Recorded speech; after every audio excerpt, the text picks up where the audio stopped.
ฮัลโหลวันนี้มาวันนี้มาแบบประชันชิดมากเลย พอดีว่า เกิดปัญหาเล็กๆน้อยๆเกี่ยวกับคุณซีอีโอนะคะ คุณซีอีโอทำไมถึงไม่มา เดี๋ยวเราก็ได้รู้กันค่ะ แต่ขออนุญาตแป๊บนึง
กลับมาละเอาเป็นว่าเรา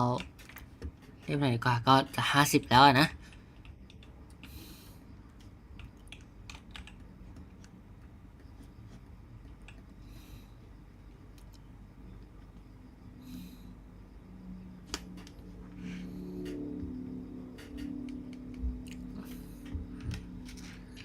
ขับมันเลยสิรถแถวบ้านเนี่ยเฮ้ย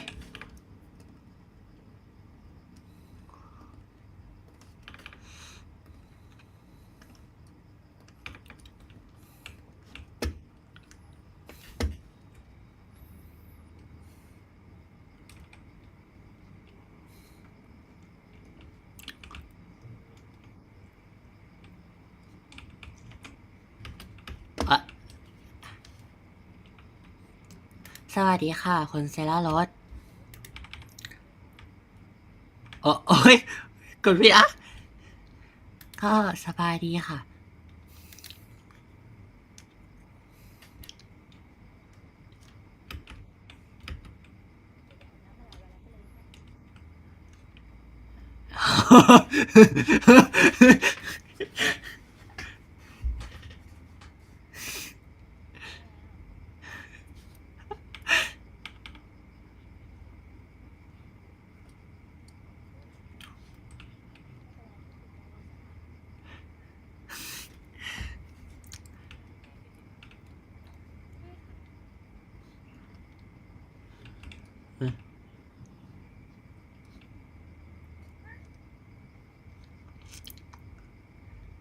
thank you อ๋อ ตกใจหมดเลยค่ะ จริงค่ะ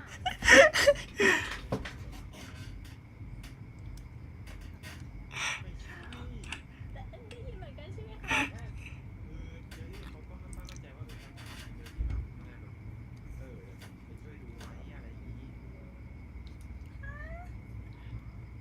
อืม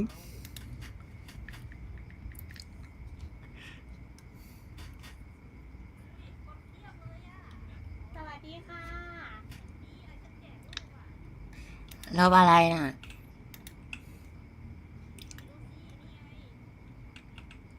เฮ้ย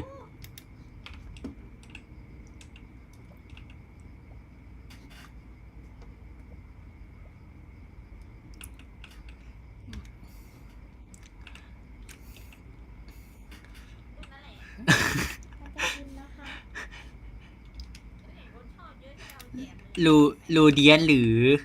ลูลอย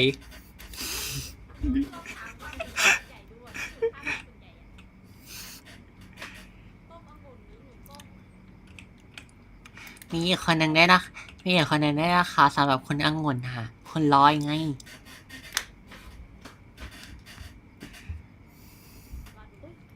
อยากได้รูปเอาเลยนะไปพูด รู้ไหมเชื่อเซเลเน่ค่ะ ในรูปอะค่ะ ในรูป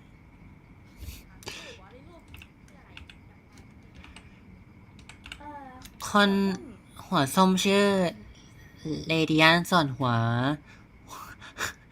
องุ่นชื่อโลก้าค่ะ อ่า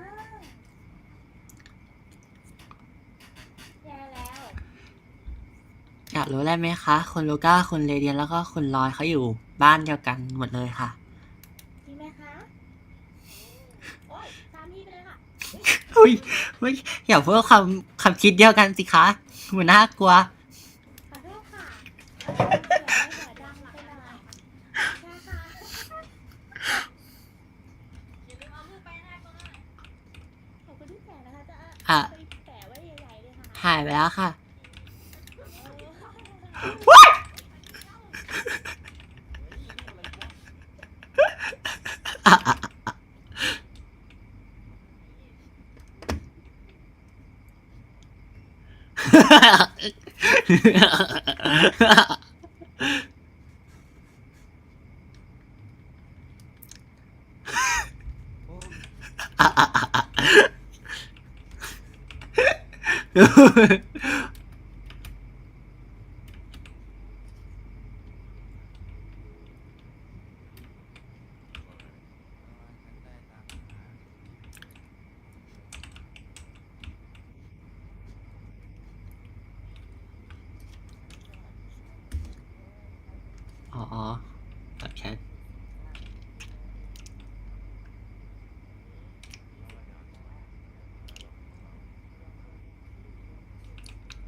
ไปที่ประชุมเหรอคะ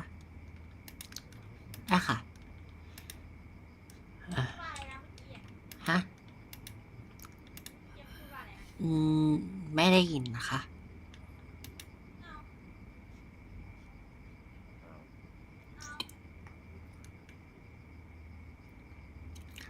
เขานี่คนไหนเหรอคะ พี่จะ อ๋อ เหมือนเขาบอกว่า น่าจะให้เราไปที่ประชุมนะคะ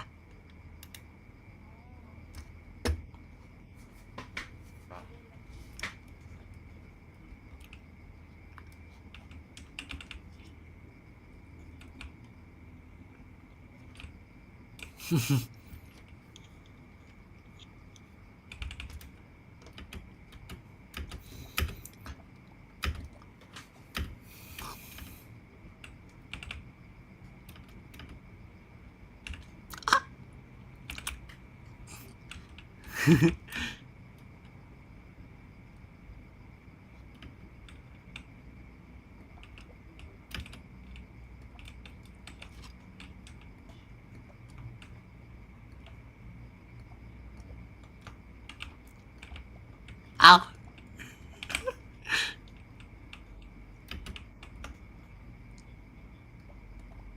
เอา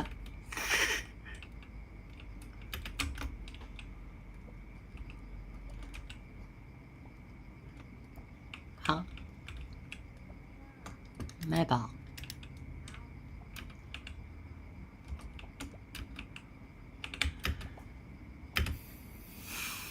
โอ้โห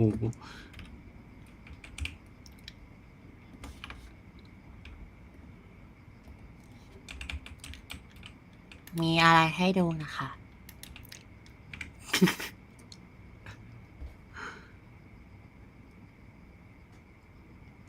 นี่คือสภาพสิที่เซเลเน่เห็นอยู่ตอนนี้นะคะ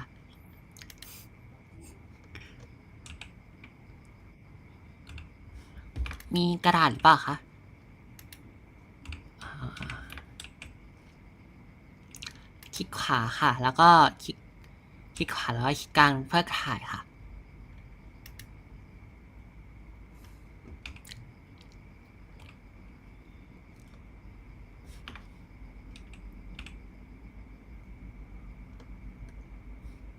สภาพก็ไม่ต่างกันเลยนี่คะ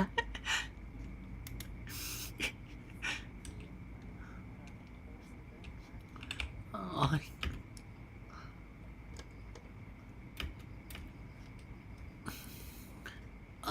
โอ้ยกำลังไป โอ้ยเล็กน้อยไม่เป็นไร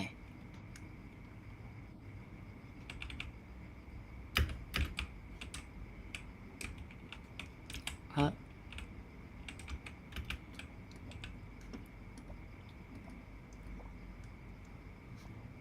เอ้ย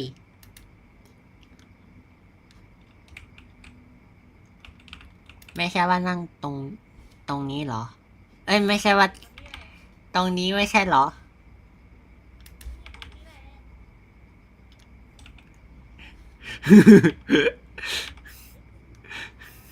นั่ง กึย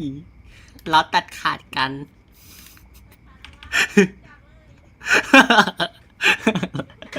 ล้อตัดขาดกัน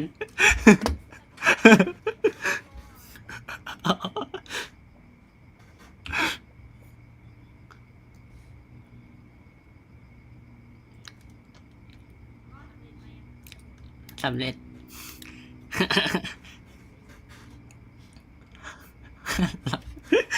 เราตัดขาดกันเถอะสั่งดูแพง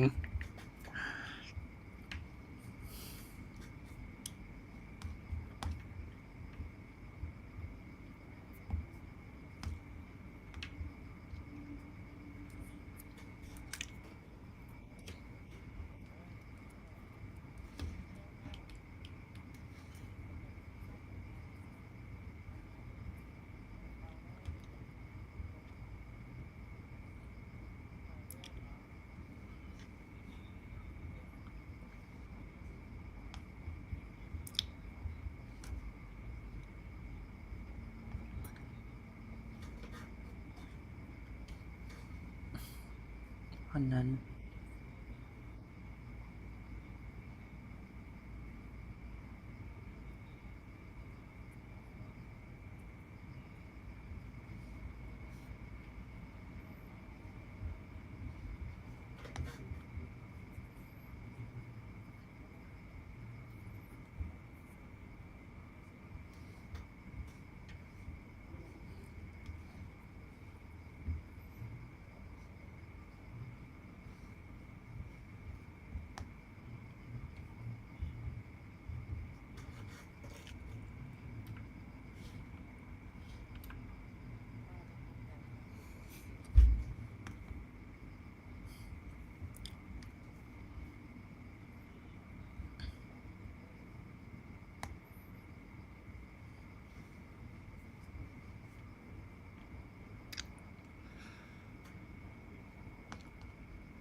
เกมนี้สนุกหรือเปล่าคะ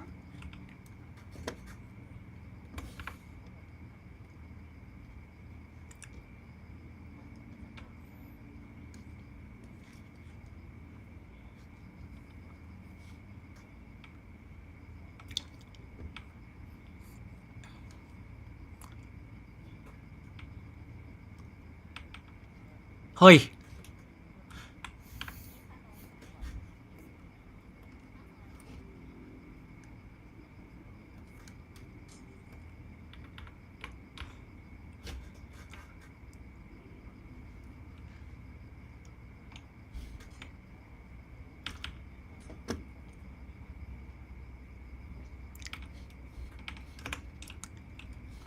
เออเออเออ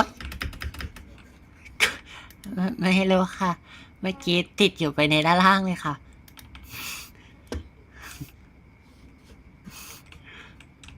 กูงงคุณ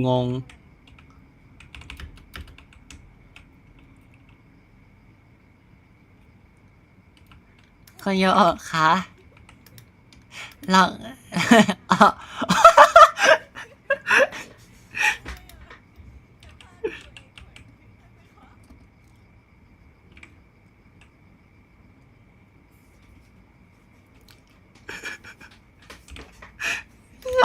ทันนั่นแหละค่ะ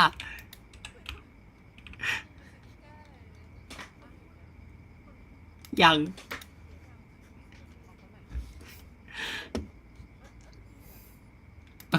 ไม่ตอนพูดว้ยเห็นแล้วค่ะ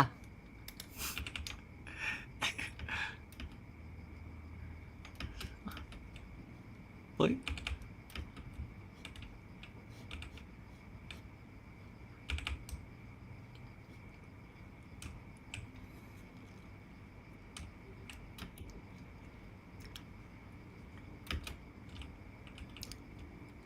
ท้องฟ้านี้ดูวันนี้ดูมืดแปลกๆจังเลยนะคะ ว่าไหม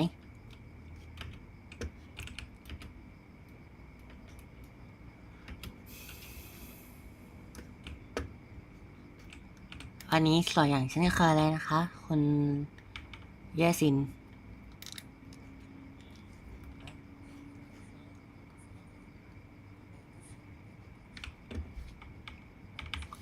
คุณรู้แล้วก็คุณเซเลเน่ด้วยค่ะ อรุณสวัสดิ์ค่ะ เช้าชุดตื่นสายหน่อยนะคะเพลงที่มาเลยค่ะ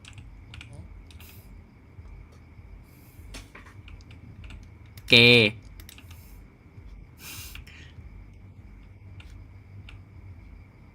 แน่นอนว่าต้องเป็นส้มม่วงค่ะ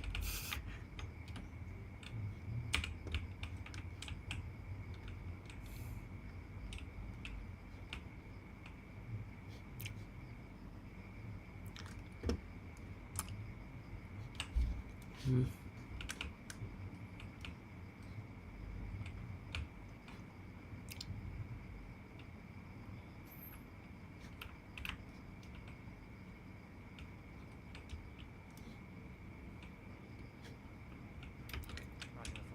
ที่นี่ดูร่นเริงจังเลยนะคะ ดูสงบ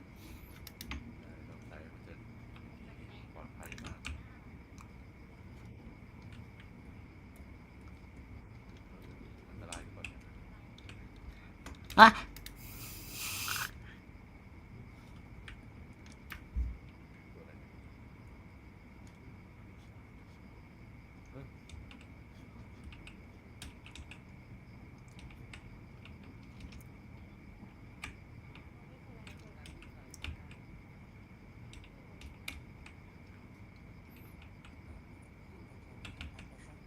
ไม่เห็นตัวแล้วว่าแต่หยิบไปเปิดก็ได้เปิด ก็หยิบไปเถอะวางนะคะตะเกียงวิเศษค่ะจินนี่จ้าจินนี่จ้าออกมาค่ะ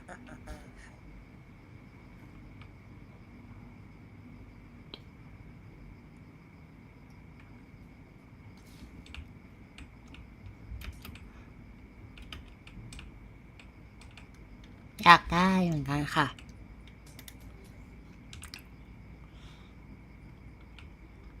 เป็นจินนี่ตัวแดงๆอ้วนๆค่ะ ได้สีเขียว นี่ค่ะ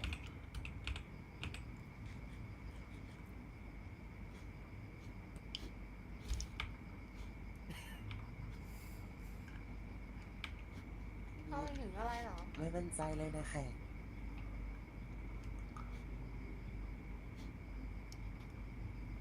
ควย อาหารที่นั่งกันหมด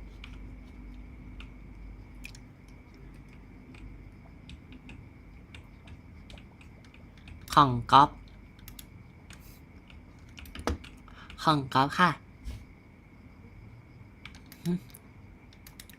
นั่งได้ค่ะ3 คนค่ะ ไปนั่งกับคุณสเวลเกอร์สิคะ ใช่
ขออนุญาตนะทุกคน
กูให้เลย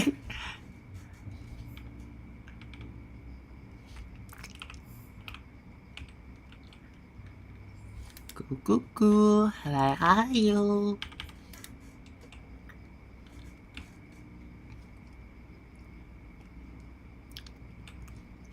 กูมิด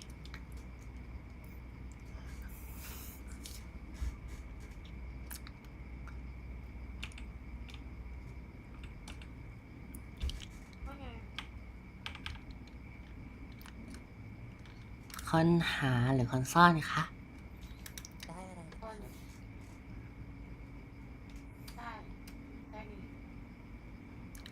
นี่ค่ะ ได้แบบนี้ค่ะ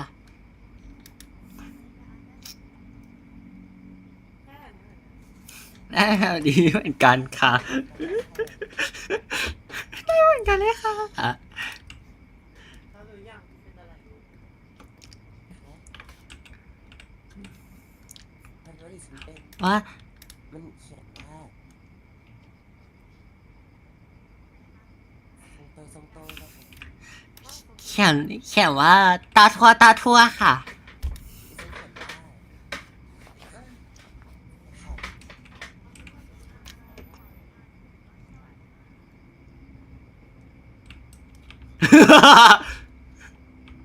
ค่ะ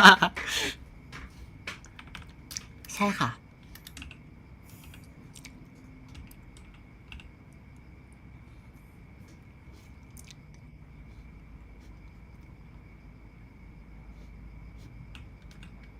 เขาบอกว่าให้คนหาไปหาค่ะ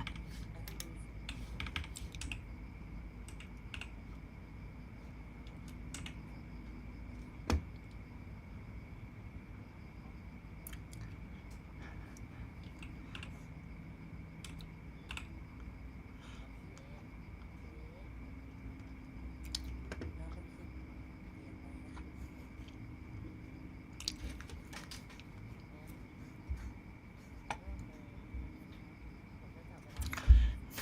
ียนอะไรนะคะ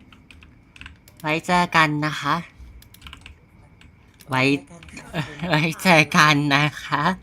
ซ่อน ไว้เจอกันค่ะ ใช่คนที่เป็น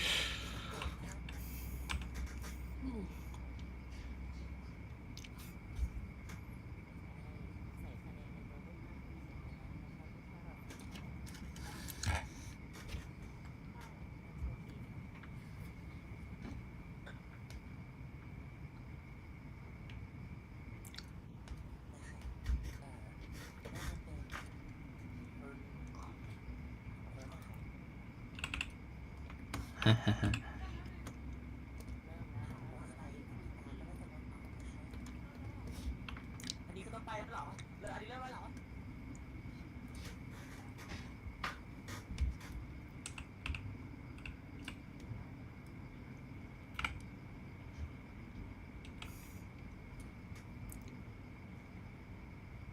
คิดว่าเราควรปิดประตูไว้ด้วยนะคะแต่ว่า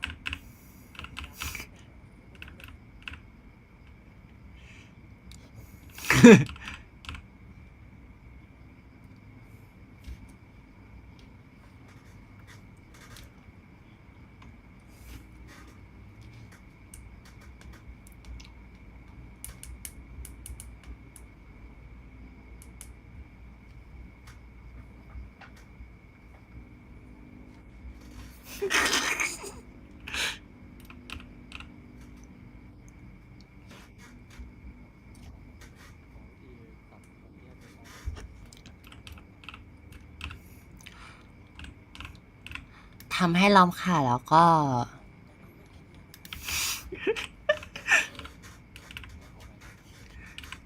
ปล่อยเขาล้มไปเลยค่ะ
สีสมอย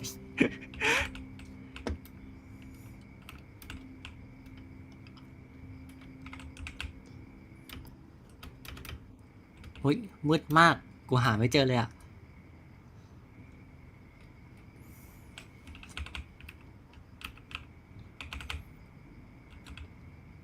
เออดังเน็ตด้วยเหรอ โหเอ้ยเอ้ยเอ้ยเอ้ยแป๊บนึงนะ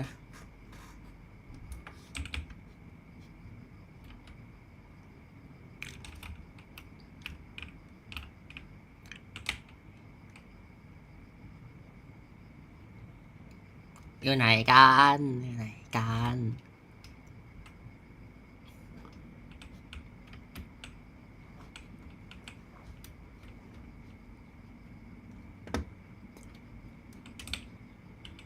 อยู่ไหนกัน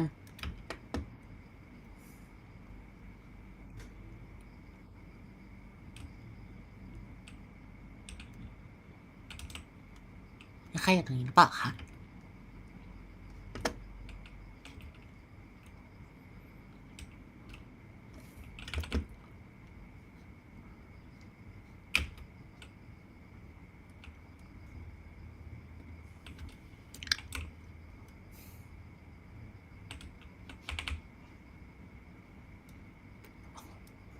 อ๋อเวลามันอ้วนแล้วกูหาทางไม่ออก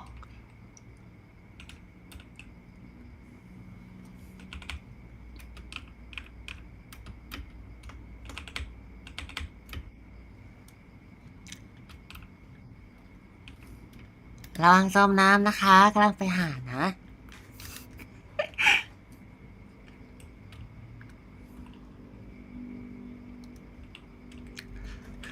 อ่ะโอ้ย นี่ไง นี่ไง นี่ไง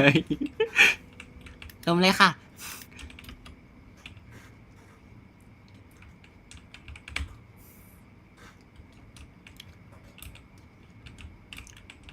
เออ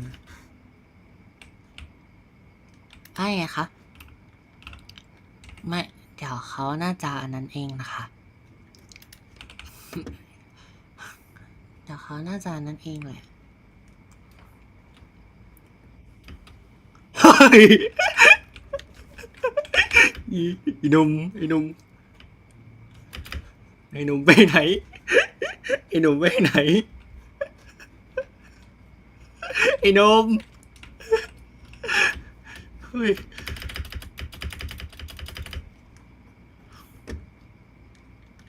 คิดว่าจะหนีรอดไปได้เหรอคะอยู่แถวๆนี้นะคะโอ้เอาไปไหนแล้ววะ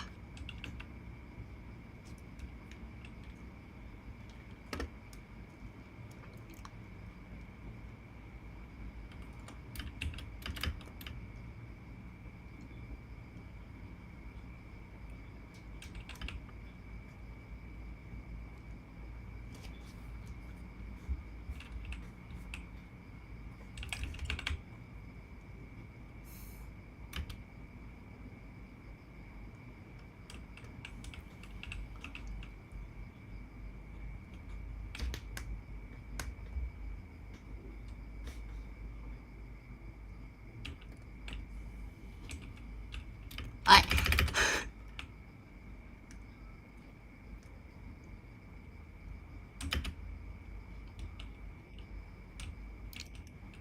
อยู่ไหนคะอยู่แถวๆนี้หรือเปล่าแครอทให้คุณคอเดียนะคะ เอ้ย ที่แพ้จากตาแรกนะคะ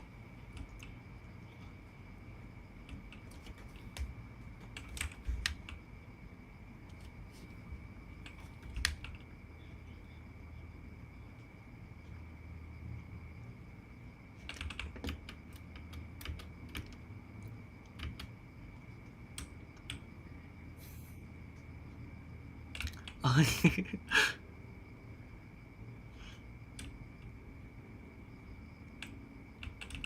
ใครเนี่ย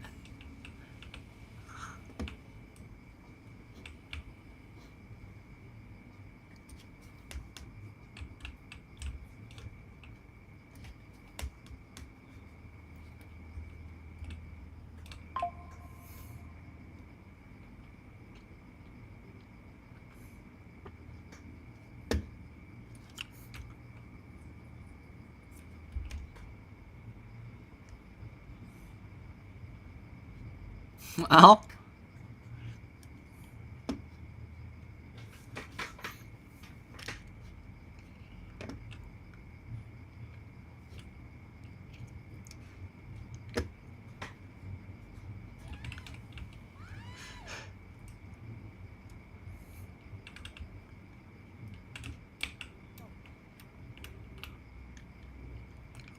ไปไหนกันหรอยังไงอ้าว อ่า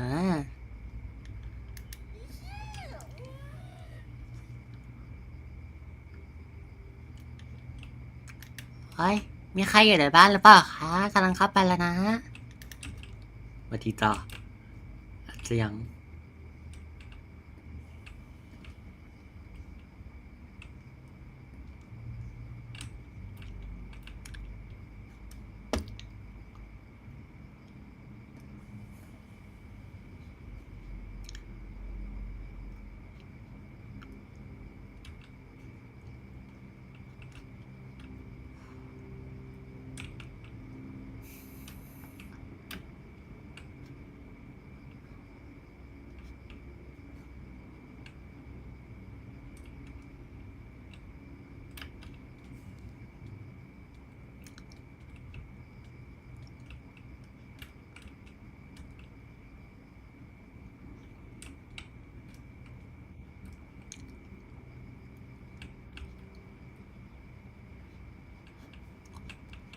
เฮ้ย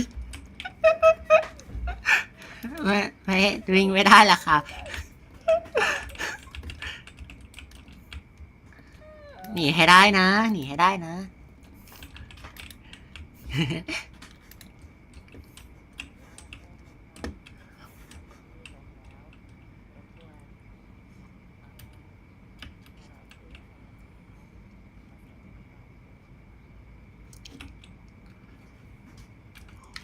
เฮ้ย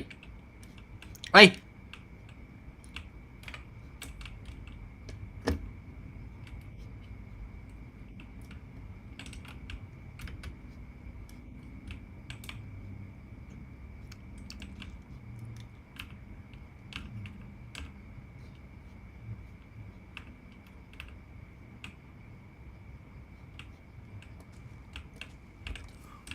อ้ายกูจะตายเอง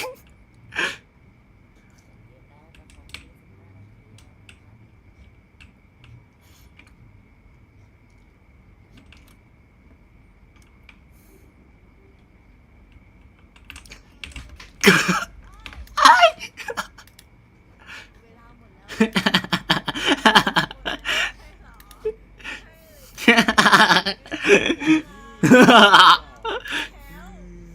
ไม่ต้อง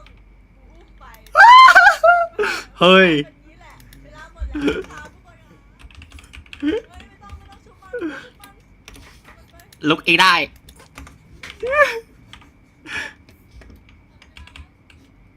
โอ้ยกูเหนื่อย ต้องแสดงความฉันได้เนี่ยอยู่คนเดียวอะ เมื่อกี้ตีเพราะความอันนั้นอยากล้วนๆเลยค่ะ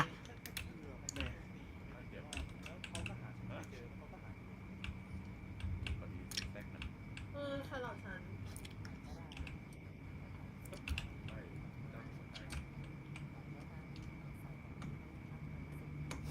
ไหนเอาอะไรใส่กล่องนะ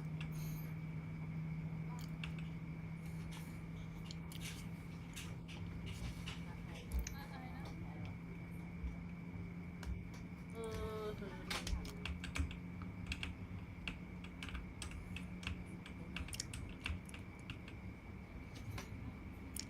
รอดไปหรือเปล่านะ เจอคนอยู่ใน สนามเด็กเล่นเยอะเลยค่ะ ใช่ค่ะ ที่จงใจได้ โอ้ย ใช่นะคะมันใหญ่นะคะ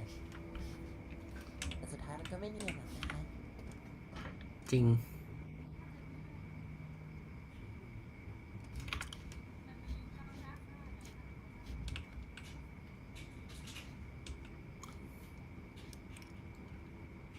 รอด ทำไมวะ ตอนแรกโดนตีก็แหละแต่หนีทันเก่งมากใครบางคนอะไรถ้าได้ยินเสียงกรี๊ดจะดังมาก อีนี่ลากมาปึ้งกูโดนเลย หมด สนุกไหมคะ อีหมอส้มลากฉันนะก็สนุกนะ อีกรอบหรือเปล่า เหนื่อย สำหรับคนที่มีอะไร สิ่งที่เรียกว่าเรืองแสงก็สู้ๆนะคะ ฉันมีไหมนะ กูโดนลากมา เลย เอาสิ่งด้านหลังออกดีกว่าค่ะ มัน อะไรนั่นหรอ ของฉันค่ะ เห็นใช่ไหมคะ ว่าเอาออกแล้ว อ้อแล้ว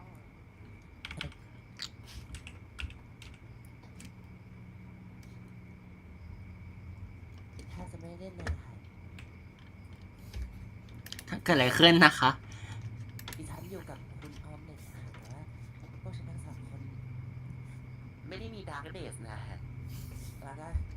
ดิฉันกำลังแก้ปัญหาอยู่แล้วอยู่ดีคุณออมเด็กเอาฉันเข้าลงรูนะคะแล้วก็ตู้เขาล้มนะคะ แล้วก็ไม่ใช่ความผิดออมเด็ดนะ ใช่ค่ะไม่ใช่ความผิดออมเด็กนะคะเพราะว่าตอนนั้นฉันมีเลือดอยู่แค่ครึ่งหัวใจนะคะ ทำไมไม่บอกเขาค่ะว่าให้อันนั้นนะคะ ซึ่งตื่นมาเนี่ยฉันก็เป็นอย่างนี้แล้วนะคะ ฉันน่าเศร้าน่าเศร้ามากจะโดนเลยอาลากมา เล่นเลยค่ะ ก็จะให้อยู่ในห้องนี้เรื่องอะไรแอบเรียนมากคือเลยอาแบบโดนคิดเรื่องคือว่าแบบพวกแกมาฉันก็แบบตกใจสรุปอีเลอาถือไฟมาด้วย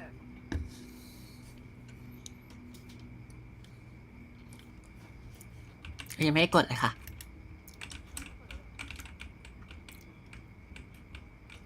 หาหน่อยไม่หา อยากเป็นคนหาค่ะ เป็นคนหาได้ดี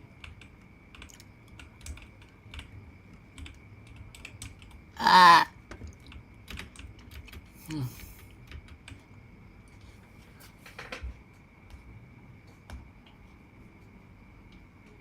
รอดเหมือนกัน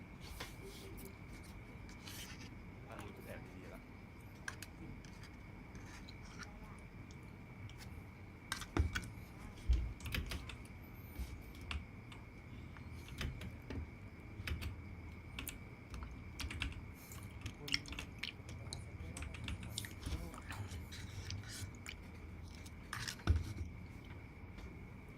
ถ้าเต็มปลอดเลยค่ะเต็มนะคะเต็มนะคะ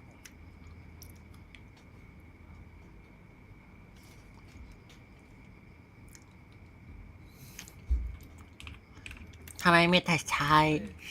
มีแต่ชายแท้ค่ะ จริงคือแต่ชายแท้เป็น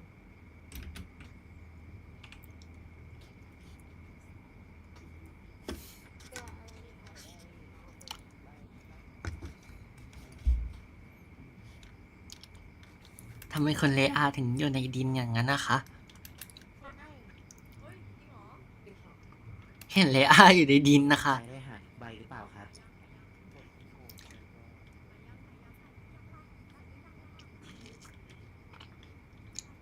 หายแล้วค่ะ หายแล้วค่ะ นี่ นี่แอบอันนั้นเหรอคะ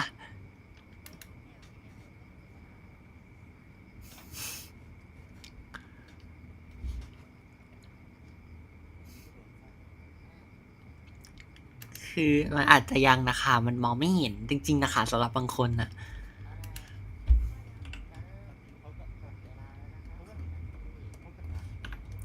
แต่แต่มันบางคนจริง ๆ นะคะ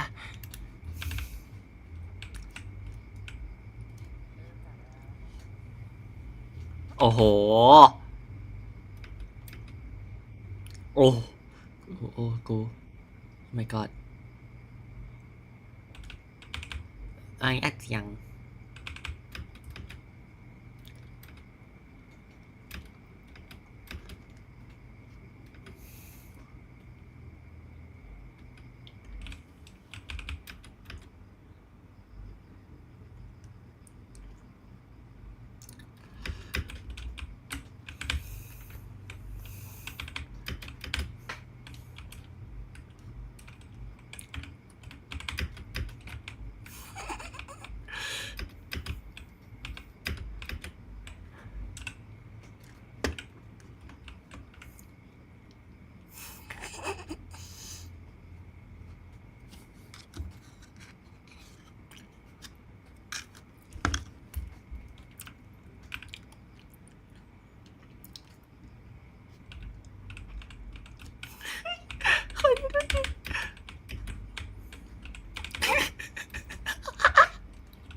ใครจะได้ค่ะใครจะได้ค่ะเนียนๆนะคะเนียนๆ เนียนๆกูให้เลยกูให้เลย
อย่างเซเลเน่ประโยชน์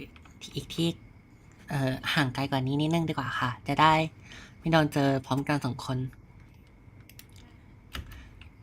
เอ้ย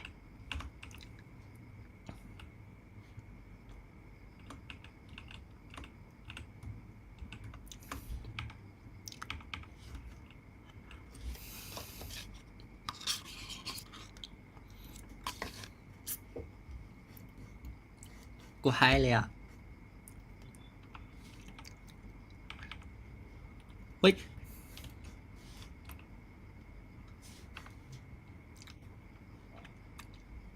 หึ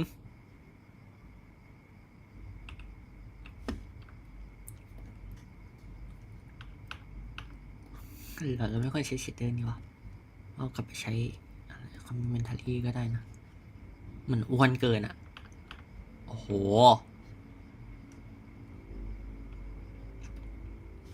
ให้เลยสภาพกูไม่ต่างกัน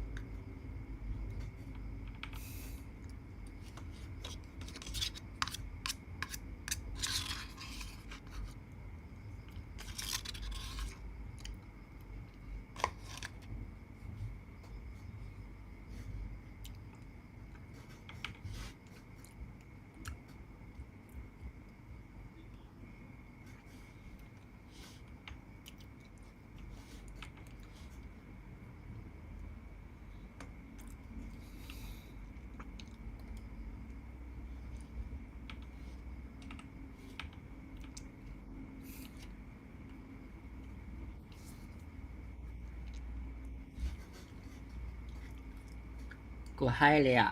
ทำเอง มีคนอ้วนเอง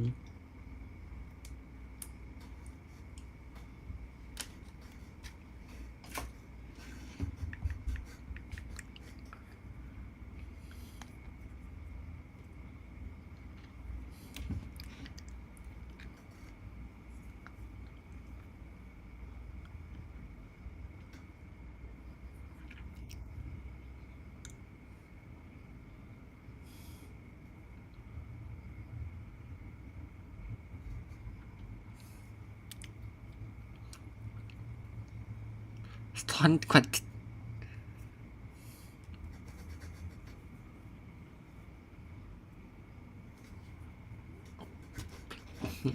700 นาทีวินาทีเลยเหรอ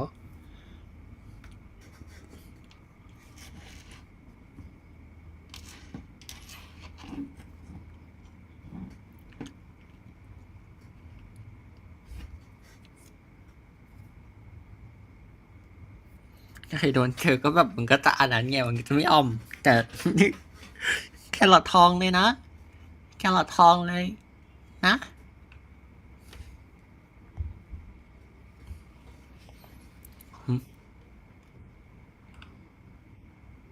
โอ้โห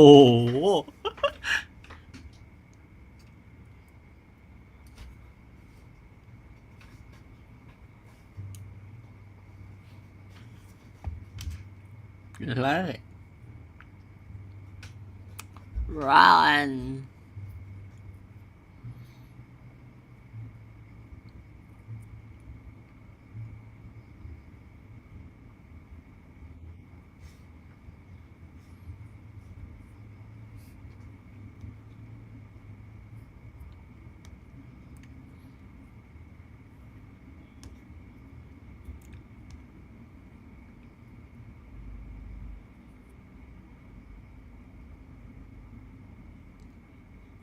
what the fuck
huh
เอออ้าย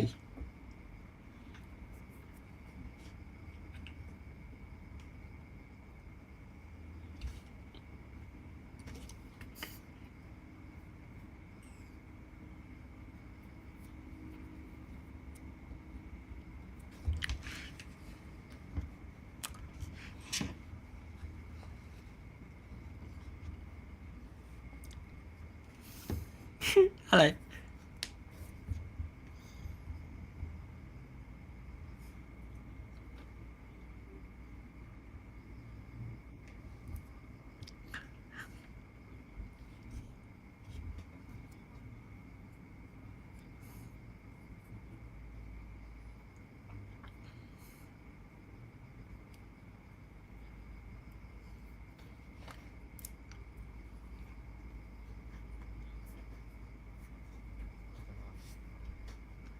เฮ้ย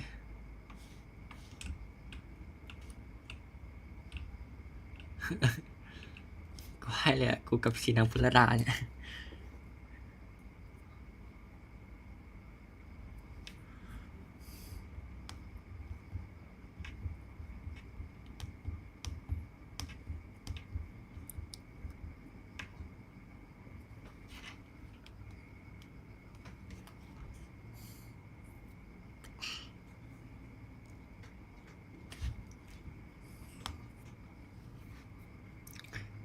คาซึบิโซะทัดทัดทัดทัดทัดทัด คนไปเข้าน้ำมาไม่ทำอีกสักเลยนะคะ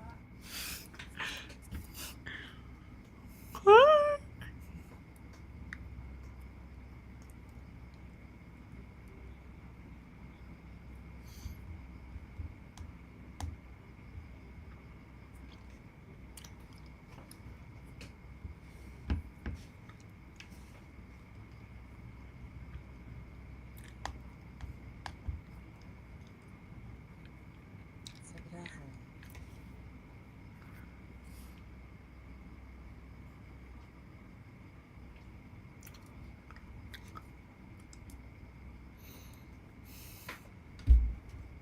เราต้องแอคทีฟตลอดเวลา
กูให้เลยอ่ะ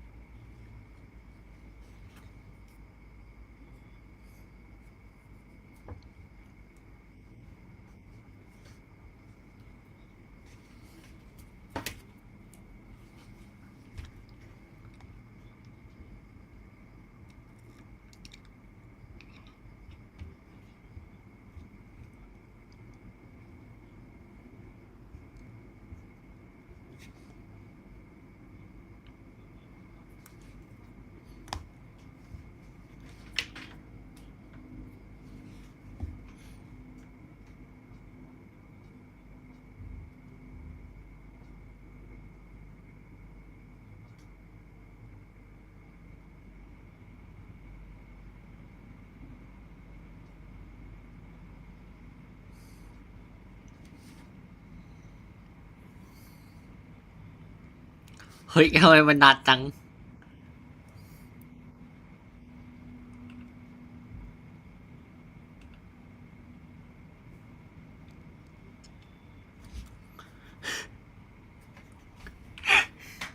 เราจะไม่โดนใช่ไหมคะ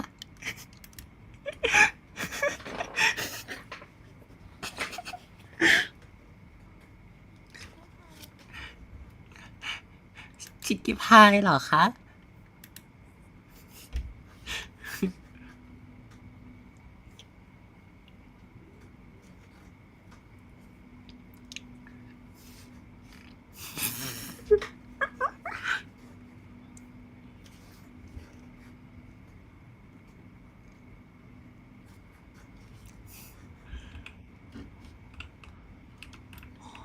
โห ครั้งนี้จนกว่าจะจบเลยค่ะ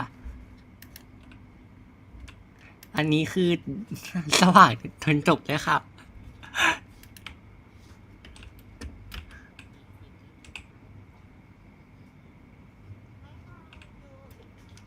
ชิคกี้พายเหรอคะ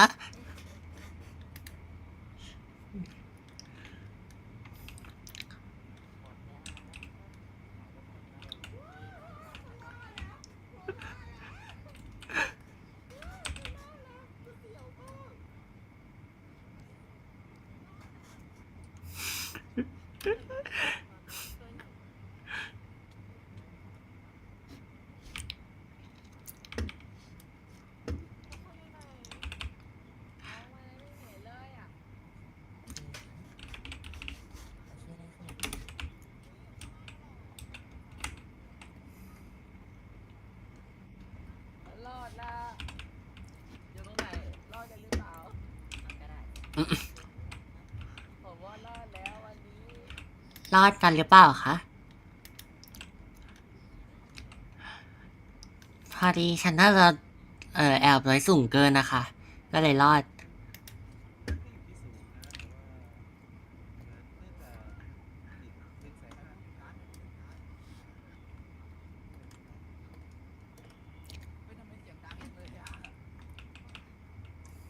ที่ฉันเห็นทุกคนนอนกันไปหมดเลยนะคะ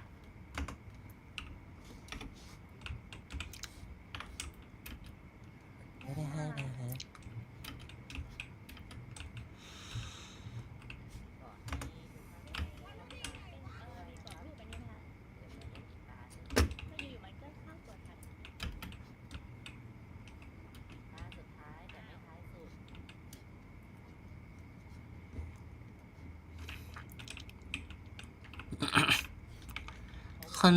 คนเซราโรรอดไหมคะ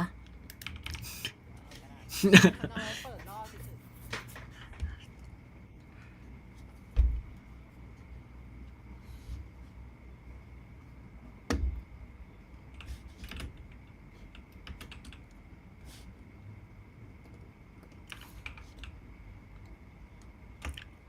คือว่าไงนะคะ ๆรอดไหน รอดค่ะ อยากรู้อะไรไหมคะ เมื่อกี้เสียงดังมากเลยค่ะ เราน่าจะอยู่กันคนละห้องแต่ยังได้ยินเลยค่ะ แต่ฉันเปิดตั้ง128เพราะแบบแบบทักทายนิดนึง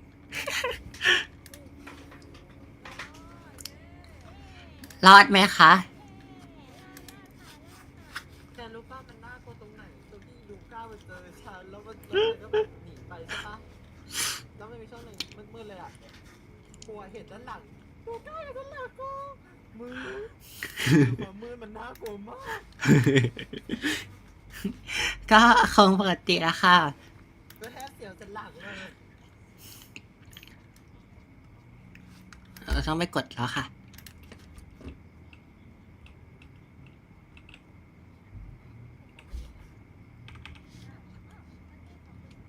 รู้สึกแพนิคกลัวความมืดทันที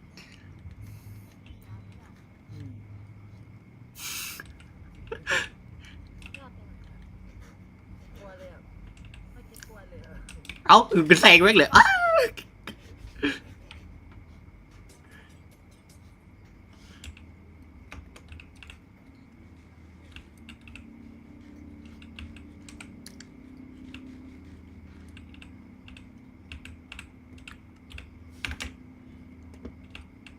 ซาเวเวลได้เหมือนเดิมนะคะ ได้มี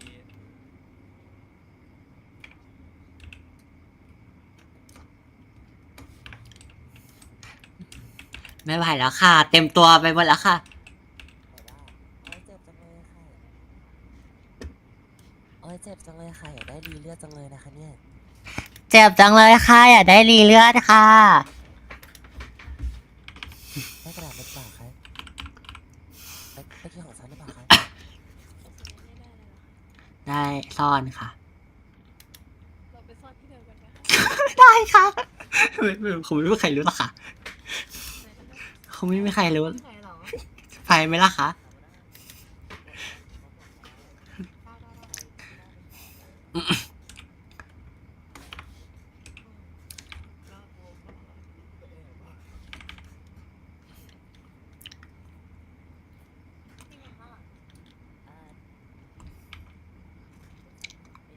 คำถามหนึ่งมันเดินทางไหนนะ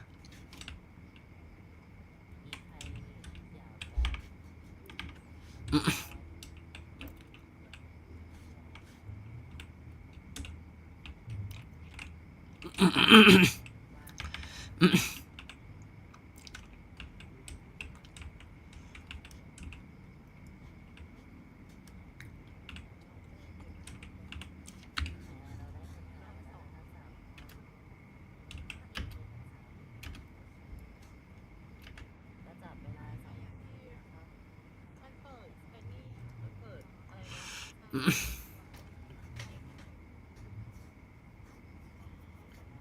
ระแวงอ่ะเปิดบุ๊กบุ๊กเปิดเปิด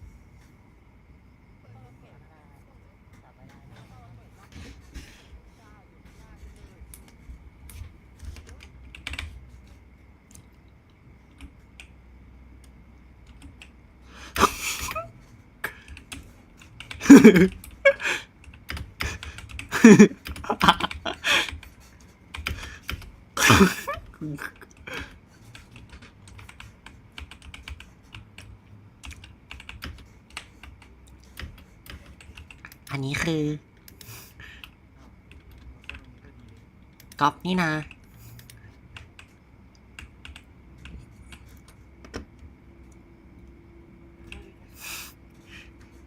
ได้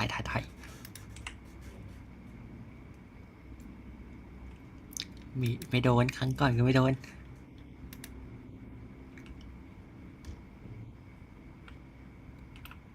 แล้ว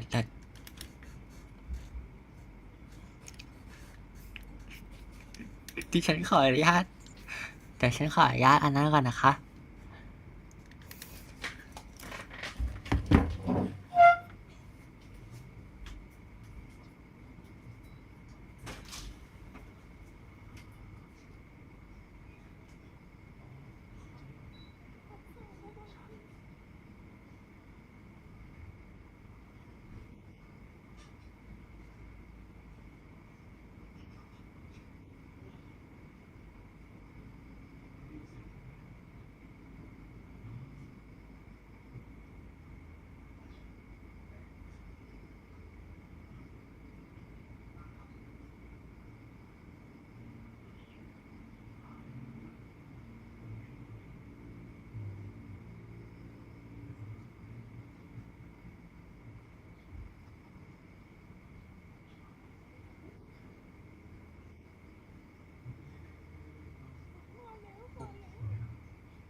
น่ากลัวจังเลยนะคะ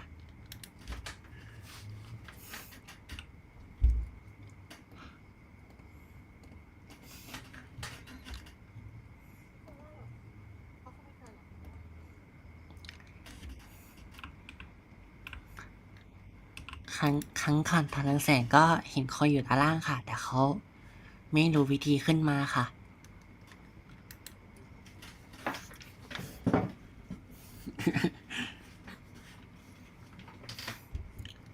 จะว่าไปถ้าเรื่องแสงจริงๆก่อนเขาขึ้นมาแล้วคงเห็นแล้วก็กระโดดลงก่อนแล้วค่ะ เออ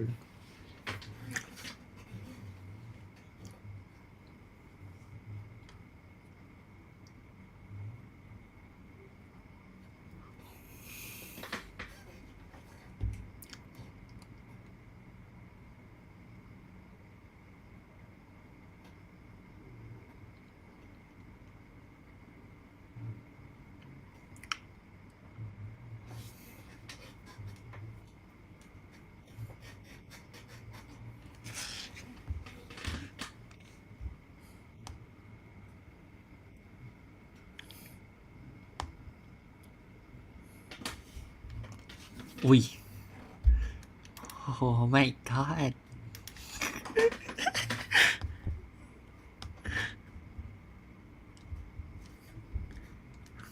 สงสัยเป็นอย่างที่คิดที่จริงด้วยค่ะ ทุกๆหนึ่งนาทีค่ะ จะมีอะไรพิเศษออกมา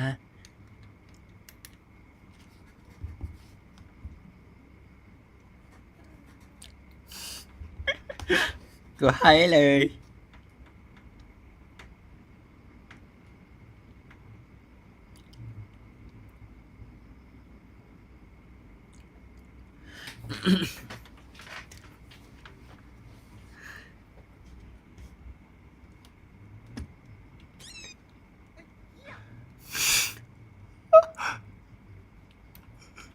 เสียงอะไรนะคะ น่ากลัวมาก น่ากลัวสุดๆเลยค่ะ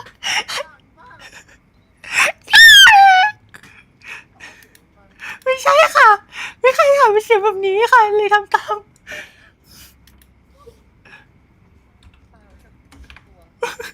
ปาทำไมเขาได้ยินเสียงปาหมดปาทำไม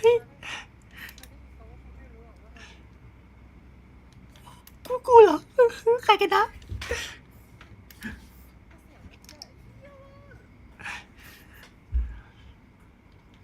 อยู่ภายในใจไม่เหมือนไรคำ กูให้โยกูให้ยูโยอย่าฟัง ไม่มาอยู่กับกูเอง มันโดนดาเมจเต็ม ฉันโดนดาเมจระเบิดเฉยๆ กูให้เลย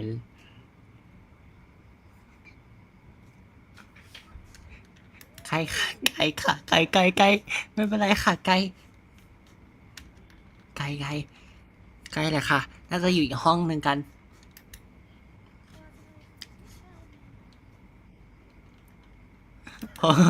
เห็นอันหน้าที่ตีกันอยู่ไหมคะ เห็นอันหน้าที่ตีกันไหมคะ ก็นั่นแหละ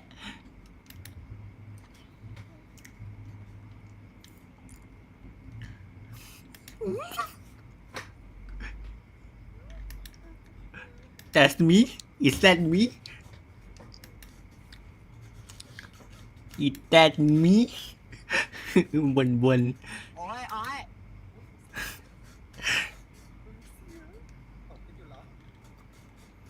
แล้วผัวเมียตบกัน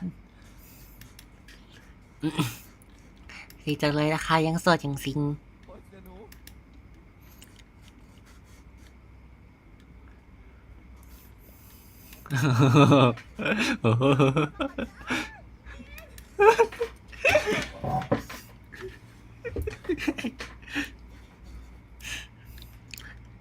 ไปหาที่อื่นดีกว่า แกแล้วค่ะคนยูโอ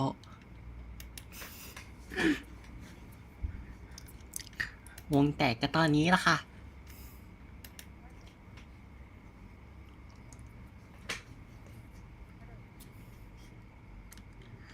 แย่แล้วค่ะ เหมือนจากที่ได้ยินจาก conversation มา น่าจะมาด้วยกัน2 คนเลยค่ะ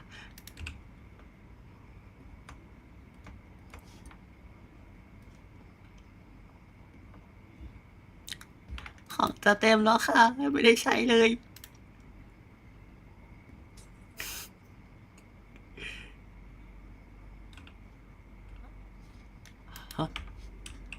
เป็นนายวิชั่นที่เห็นสุดๆไปเลยค่ะ เป็นนายดิวิชั่นที่เห็นปลอดโปร่งเลยค่ะ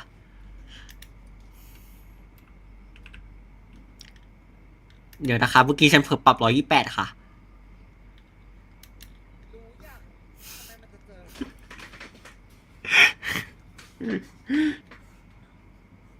พี่ให้เลยเหรอน้อง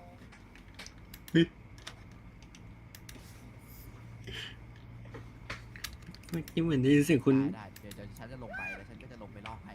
ใช่ไหมครับ คุณอาร์ม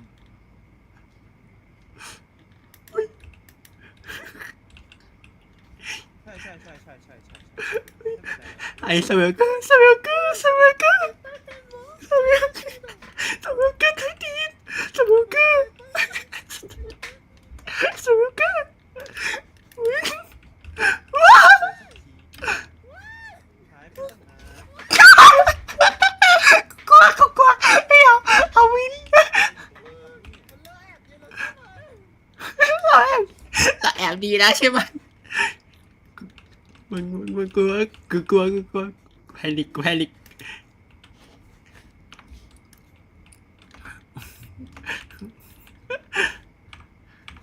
มึงกูแพนิค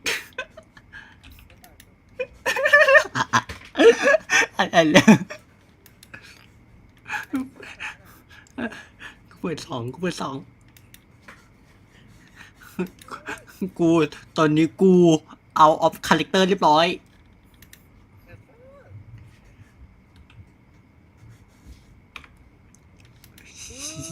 ชิตจะไม่คนลึกจะไหมมันวิ่งมากูให้เลย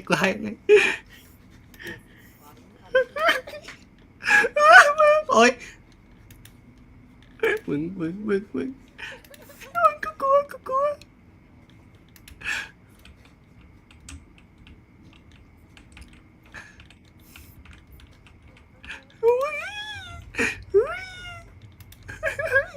ไปสวิลเกอร์ทีสวิลเกอร์ไป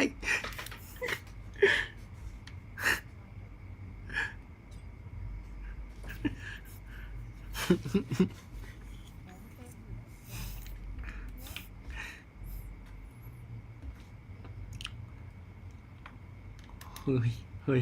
ได้ยินเหมือนกันไหมได้ยินเหมือนกัน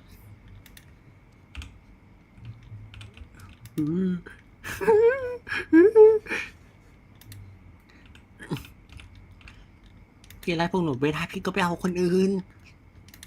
พี่ขึ้นมาไม่ได้พี่ก็ไปเอาคนอื่น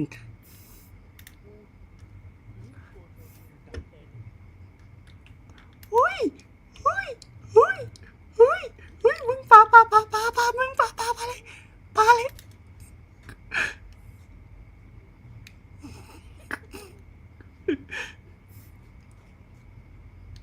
จริง มีใครอยู่แถวนี้หรือเปล่า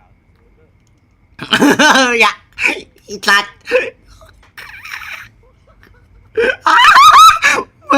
มึงโอ้ยอยากกระโดดมาก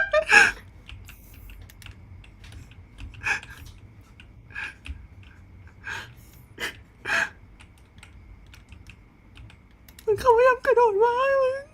มึงได้ยินเสียงไหม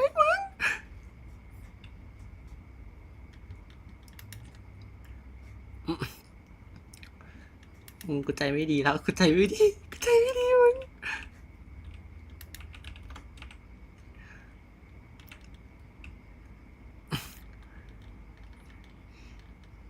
ไอ้สเปลเกอร์มึงอย่าทำให้กูโปะนะไอ้สัตว์กูโบะมึงแน่เฮ้ยพูดทางไหนอะกูอยากได้ going แต่กูก็ไม่อยากได้เพราะกูโปะเองสเปลเกอร์มึงก็ไปเปลี่ยนสักทีนะอ๋อ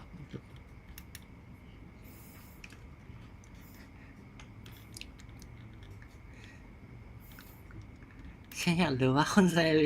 เลวีน่าเขาโอเคอยู่ใช่ไหมอ่ะ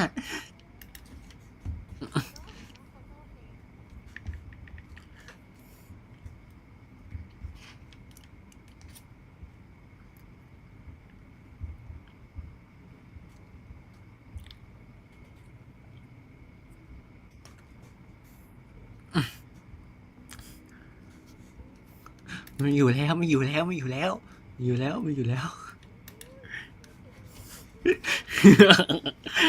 เฮ้ยไม่มีใครมึงไม่มีใครเราไม่ต้องปา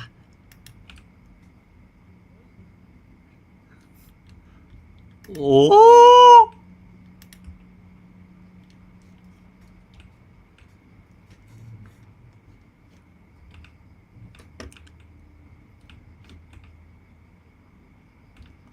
ดักเน็ตกูต้องการดักเน็ตขอดักเน็ตหน่อยกูขอดักเน็ตหน่อยกูอยากได้ดักเน็ตกับกูให้เลยอ่ะกูให้เลยอ่ะเว้ยเขายังตีกันตรงนั้นอยู่เลยอ่ะ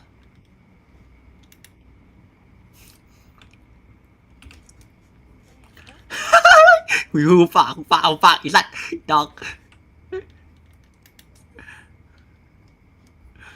ตายไปแล้วฉันตายไปแล้วอยากรู้ขึ้นมาได้ยังไง เอาไปเอากระโดดมากระโดดมาจากด้านล่างขึ้นมาตรงนี้ได้เลยอ่ะ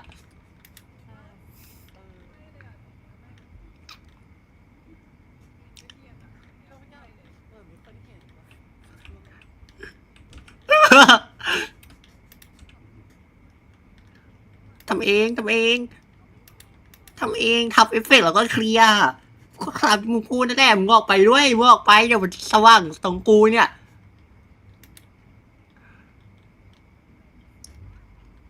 มึงก็ไปก่อนมึงไปถามคนอื่นโอ้โหถามใครไม่ถามคนเล่นอยู่จัด ป้าเสียวอยู่ป้าเสียว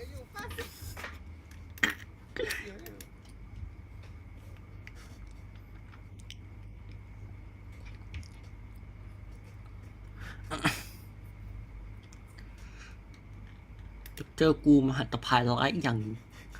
อย่างอะไรดีไม่เอาดีกว่าไม่พลาดพิง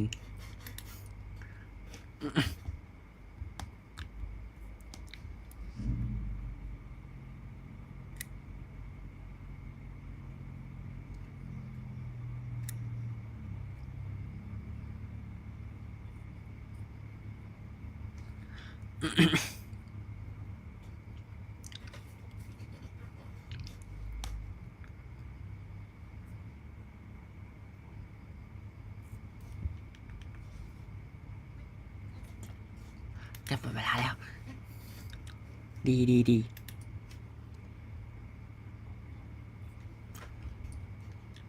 ไกลมาก ตอนนี้ตาสุดท้ายแล้วปะ ไม่แน่ใจค่ะ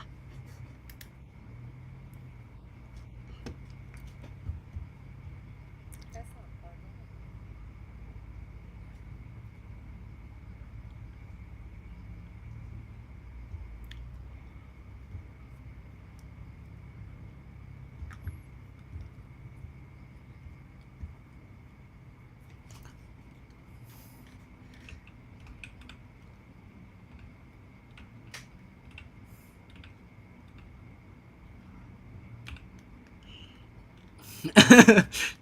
เห็นเหมือนกันใช่ไหมคะว้าวเวลาหมดแล้วอะค่ะ เวลาสนุกมากสิหมดเวลาสนุกมากสิ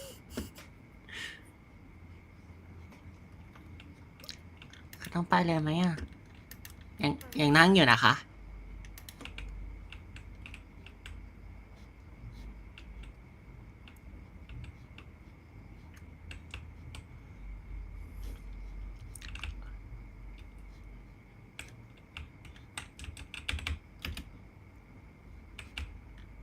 ทางนี้ค่ะ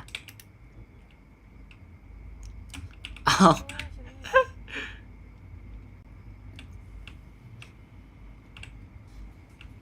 เสียวจังเลย รอดไหมคะ รอดนะคะ รอด เสียวจังเลย ให้เลยอะตรงนั้นน่ะช่วยด้วยฉันยังฆ่าคุณอยู่เลยอะ รอดปะ ผมรอด ก็ไม่ได้นับ ให้เลยอะตรงนั้นน่ะ รอดค่ะ มึงเนี่ยนะมึงถ้าเป็นผู้หาตรงนั้นกูก็ไม่เห็นปะ เสียดายนายขาไม่ตรง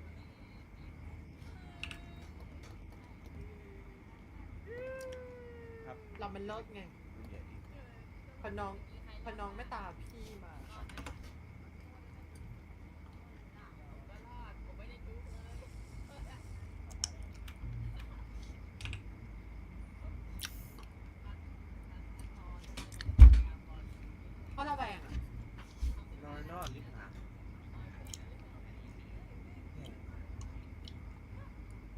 มันมืดเนี่ย พิเศษนะ ได้ยินค่ะ แต่ดันมีคนมารับคอร์สแทนนายซะได้ ยังติดดักเน็ตอยู่เลยค่ะ ไม่เป็นไร น่าติดอยู่เลย เกมค่อยไปจับ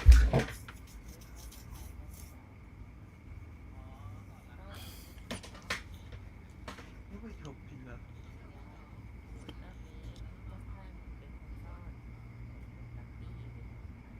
แต่ยังมืดอยู่เลย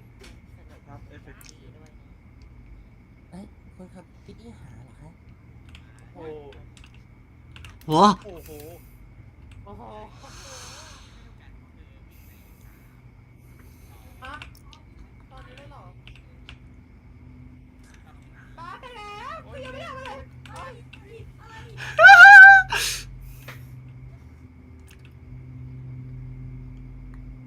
เกิดอะไรขึ้นนะ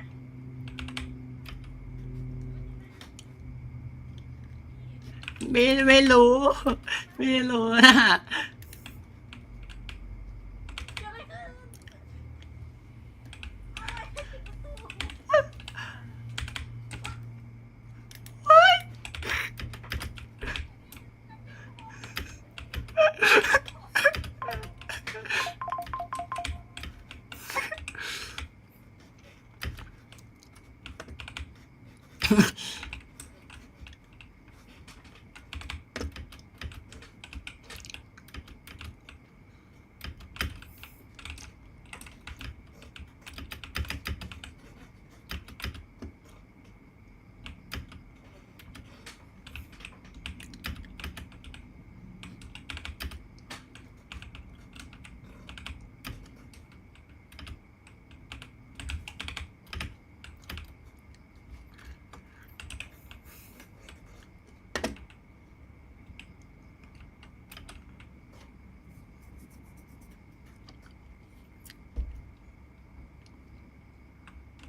เรามาทำอะไรกันตรงนี้นะคะ อยู่มานานแล้วค่ะ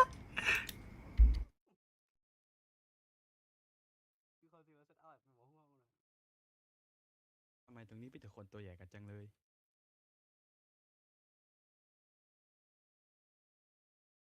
อ้าว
เกิดอะไรขึ้นนะคะ ตอนนี้เราต้องทำอะไรเหรอคะ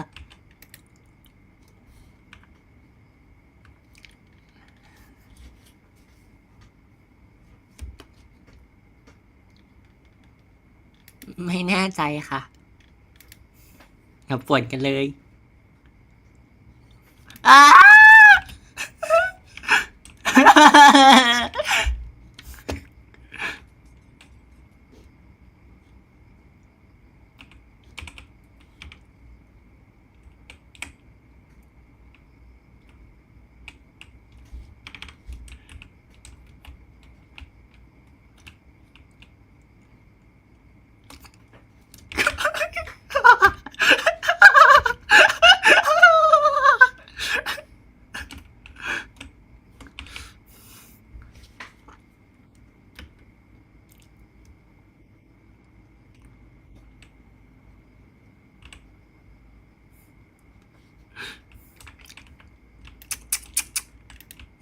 ตั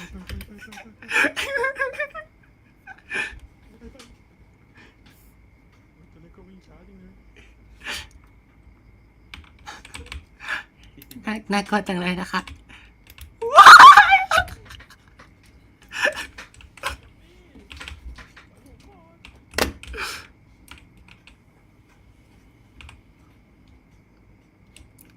ไปแล้วค่ะไปแล้วค่ะ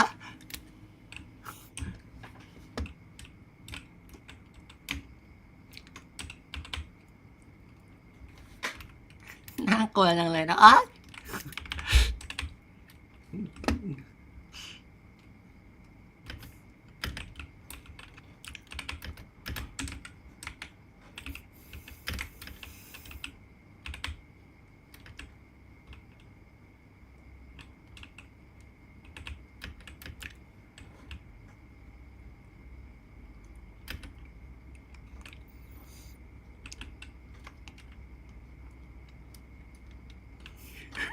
ไม่ได้ค่ะ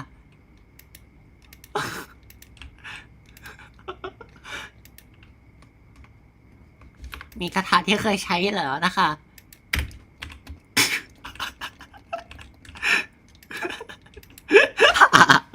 ขันลักกี้ไม่ไหวแล้ว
ตกใจหมดอะค่ะ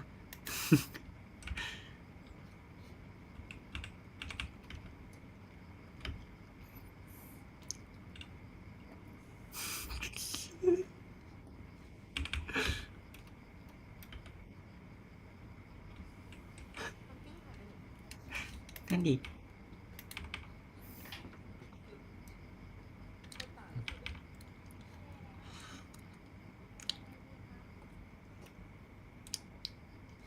โอ้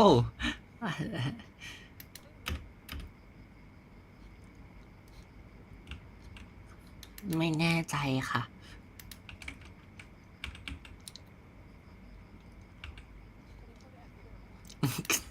ได้ลองไปค่ะ แต่ก็ไม่รอดค่ะ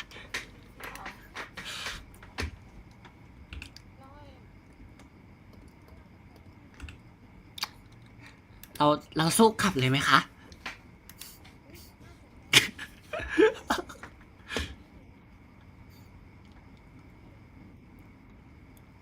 เห็นล่าสุดคือห้องก้อนเมฆค่ะ ห้องที่มีประตูแล้วก็ก้อนเมฆ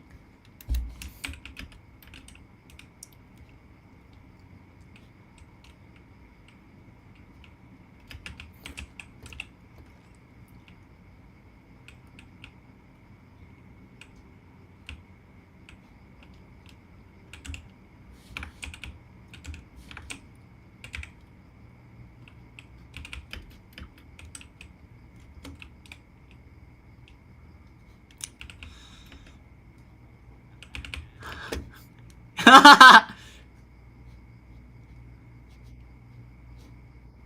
ด้ยินแล้วใช่ไหมคะ สู้กลับได้ค่ะ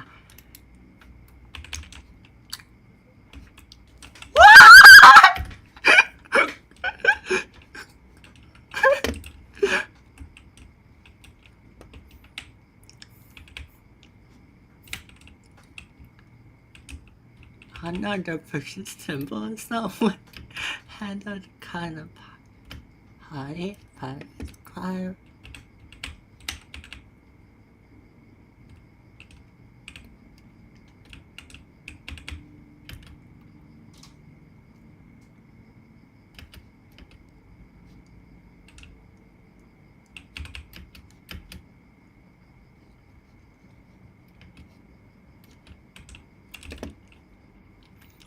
เป็นไงบ้างคะ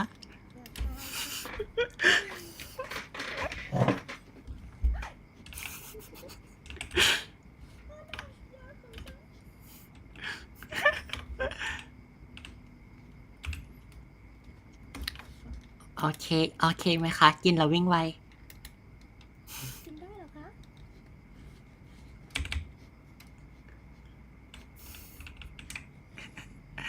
ร้อน ขอโทษค่ะคุณกับพี่น่ากลัวมากเลยค่ะ กูให้เลยอ่ะน่ากลัวจริงกูให้เลยอ่ะ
รอดยังคะ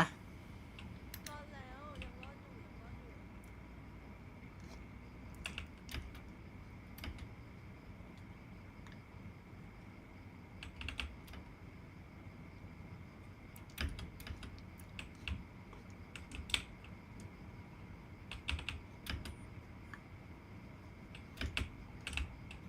ู่ ตกใจหมด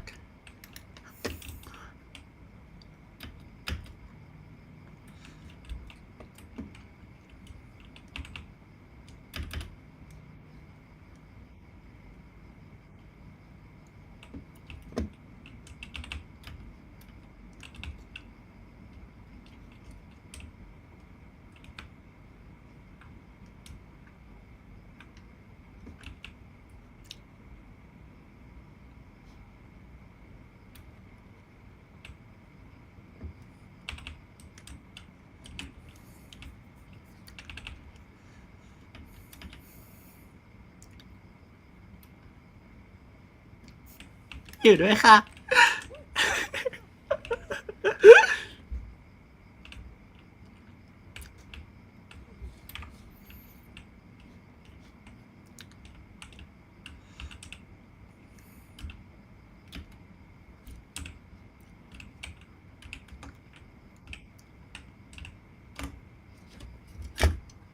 โอ้ย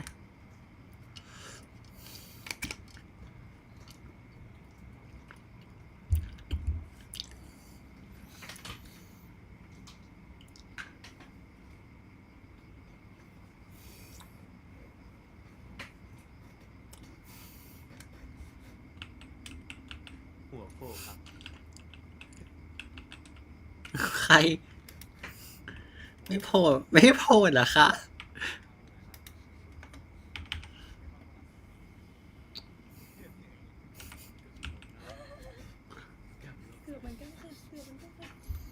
ยังไม่เคยเจอ เคยเจอคุณก๊อปปี้ค่ะแต่แบบเซเลเน่ใช้ยาที่มันล่องหนที่มันตัวเล็กอะค่ะ เขาก็เลยปล่อยเซเลเน่ไป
แค่ไม่รู้ของกันหรือว่าโดนตีด้วย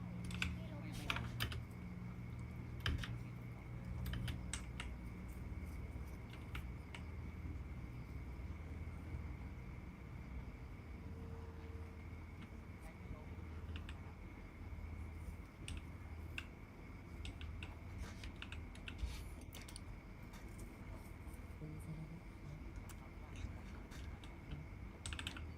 ได้อย่างไรนะคะ ชนะมากเลยครับ ทุกตาเลยค่ะ ฉันไม่ชนะเลยนะคะ เสียใจจังเลยนะคะเพราะตาแรกที่เป็นคนหาค่ะ เสียใจจังไม่ได้เป็นคนเจอคุณแย่ซินนะคะ กูอยากเจอ ไม่คุณชนะฉันก็มีความสุข เฮ้ย พูดอะไรอ่ะ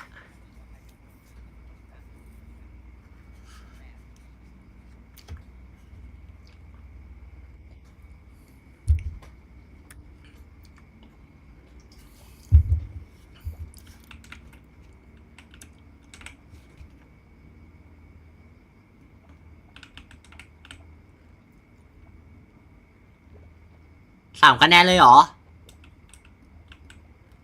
โอ้โห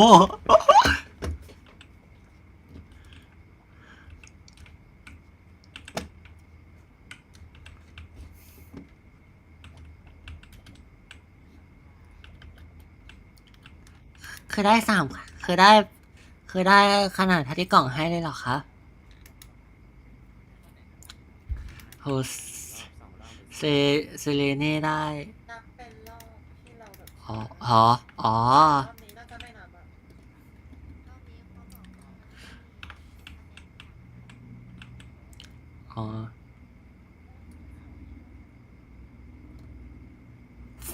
กูให้เลย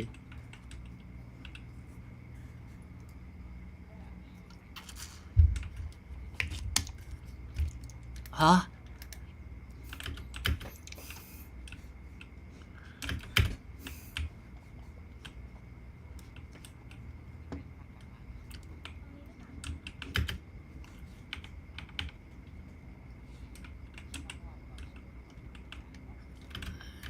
อ่ะ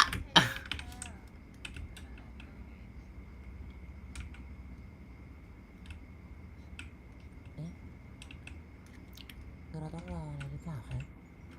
แบบว่า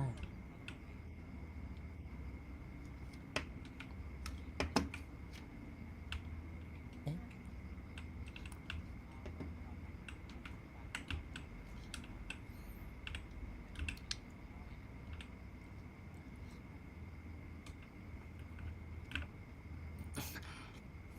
น่าแปลกใจจังเลยนะคะ วันนี้ไม่เจอคนลาปินเลย จริงค่ะ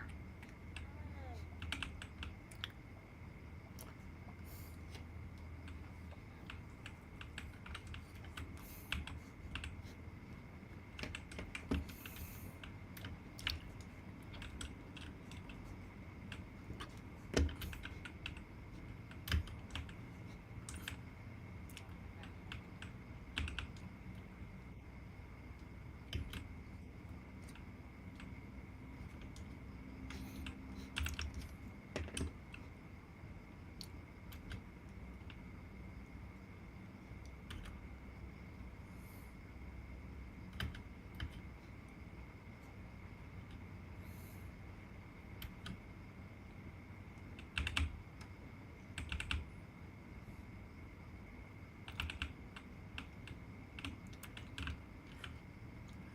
เสียดายจังเลยนะคะ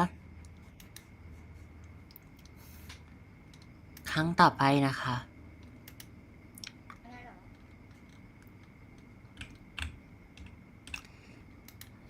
ครั้งต่อไปเหมือนจะเจ็บปวดจริงๆนะคะ กูให้กูเม็ดเราวิ่งไปละ เดี๋ยวเชื่อครับ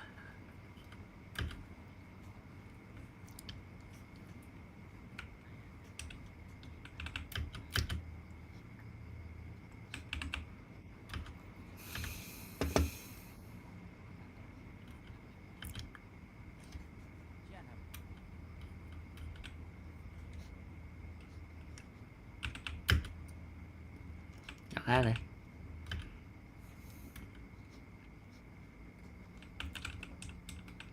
แล้วกูยังมีสปีดบูท3เลยเลิศเอ้ย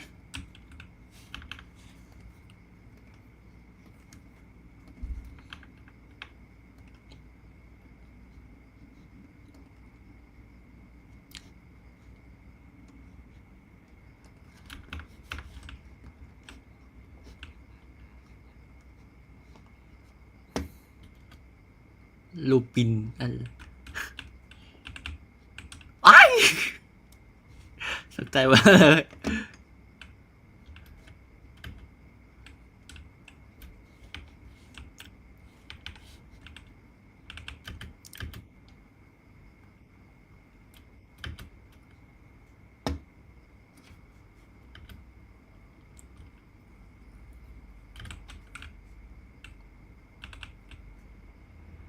เฮ้ย อยู่ไหนกันหมดวะ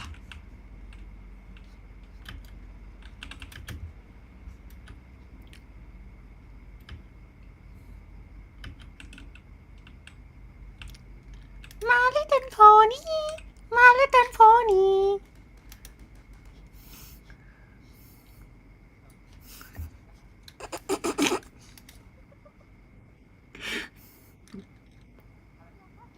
ไม่มีค่ะเฮ้ยโหเสียงใครเหรอคะ ได้บ้างอ่ะ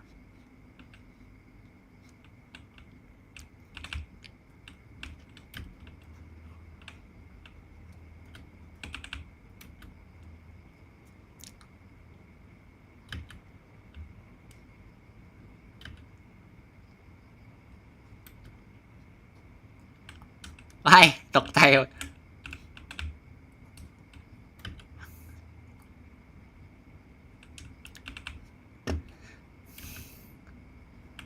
มาเลยตันโพนี่ มาเลยตันโพนี่ โอ้มาเลยตันโพนี่ I wonder what shape it could be มาเลยตันโพนี่ ไม่รู้ ไม่รู้นะคะพอที่ได้มาตอนเด็กๆนะคะ ตอนแล้วตอนนี้ยังใส่อยู่เหรอ พอดีพอดีเก็บไว้เป็นความทรงจำนะคะ ความทรงจำจากคุณพ่อคุณแม่ที่ซื้อให้ ใช่เลยล่ะ เดี๋ยวไปเปลี่ยนชุดดีกว่าค่ะ My Little Pony My Little Pony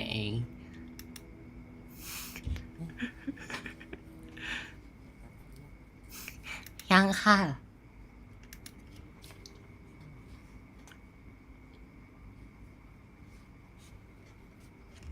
พอดีพี่ปิดไว้แต่ต้นไลน์แล้วเนาะ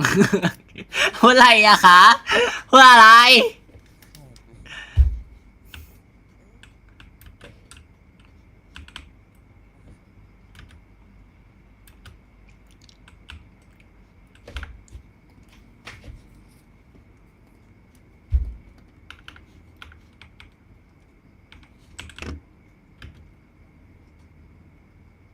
นี่ฮะ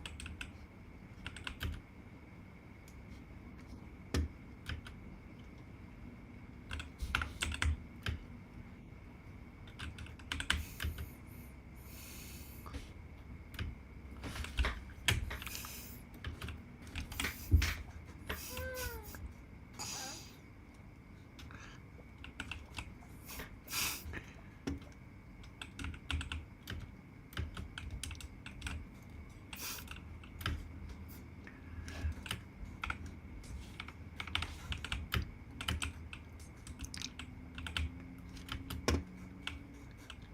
เกะกะ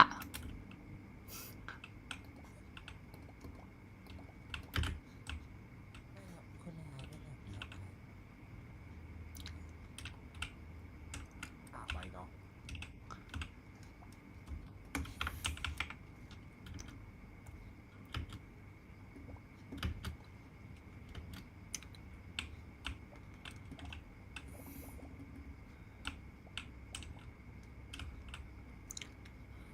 อย่างไรล่ะคะ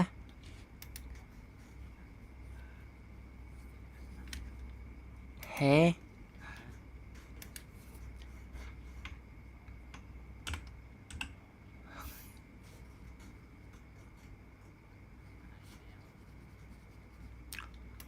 น่ากลัวจังเลยนะคะ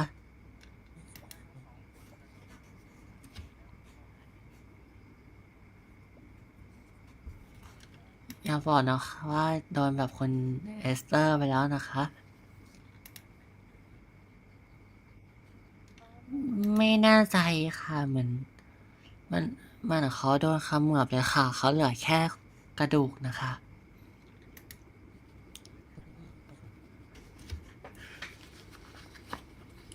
ขอโทษ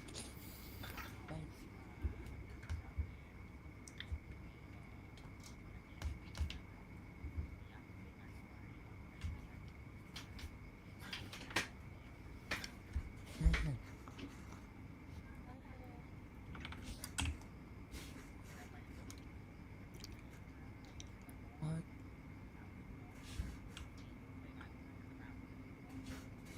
เพราะวันนี้คุณลาปินก็ไม่อยู่ด้วยนี่ค่ะ มิโลค่ะ มิโรค่ะมิโรค่ะมิโร ไมโล โอเคค่ะไมโลค่ะ ไม่เราก็ไม่ โอ เรา นติน นี่มันใช่เรื่องตลกไหมเนี่ย มีคนหายนะ โอเค คือฉันจะจำไม่ค่อยได้ ฉันรู้อยู่ว่าคนหาย แต่คืนนี้ พวกเราต้องพักกันก่อนไหม คือ ถ้าคนหายก็ถือว่า ให้ มันก็ตัดกำลังนะคะ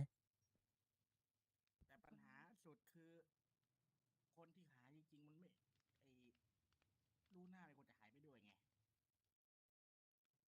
ฮะหมายถึงอะไร ค่ะ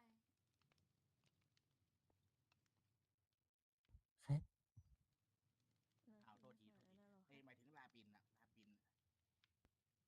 อ๋อ อ่าเอาเป็นว่ายังก็แล้วแต่คืนนี้ อย่านอนคนเดียวละกัน ส่วนฉันจะออกไปตามหาทั้ง3-4 ตัวที่หายไป ไม่แล้วมันหายได้ไง อย่าบอกนะว่า ถ้าฉันรู้ฉันจะมาถามพวกเธอไหม ไม่แล้วการที่ท่านไปคนเดียวน่ะ ตัวท่านก็ไม่ปลอดภัยด้วยหรือเปล่า ใครจะทำลายฉันล่ะ แต่คุณกัมปี้เขามีก้าเป็นมัดๆเลยนะคะ ใช่ค่ะ อีกอย่าง ถ้าไม่ใช่คุณแฮมปี้แล้วใครจะไปหาได้ล่ะคะแต่ว่าไม่มีใครมีสิทธิ์มากกว่าพวกเราหรอกนะฮะ พวกเธอหรอก พวกเธอน่ะสำคัญกว่า เพราะงั้นปลอดภัยไว้ก่อน ดีกว่าไหม แล้วพรุ่งนี้ตื่นมาตอนเช้า เดี๋ยวฉันจะขอลงโทษพวกเธอหน่อย เพื่อเอายังไงกับเรื่องนี้ ได้ วัน ค่ะ นี้กิจกรรมวันนี้ก็คะแนนก็รับไปแล้วกันนะ เอาว่าแล้วว่าที่นี่มันต้องไม่ปลอดภัยถ้า มั ไม่ น น่า ปล ห อ ล ด งเชื่ ภั อย ที่นี่เลย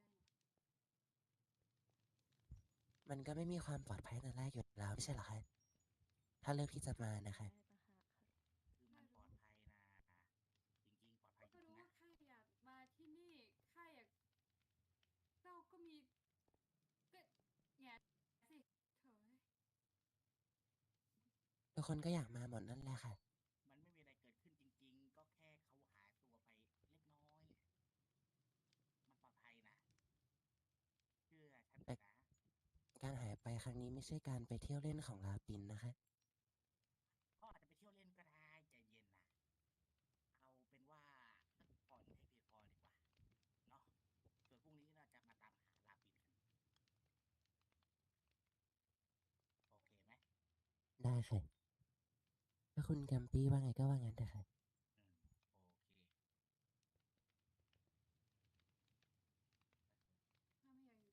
ละค่ะ เราคลายเครียดด้วยการอาบน้ำดีกว่านะคะ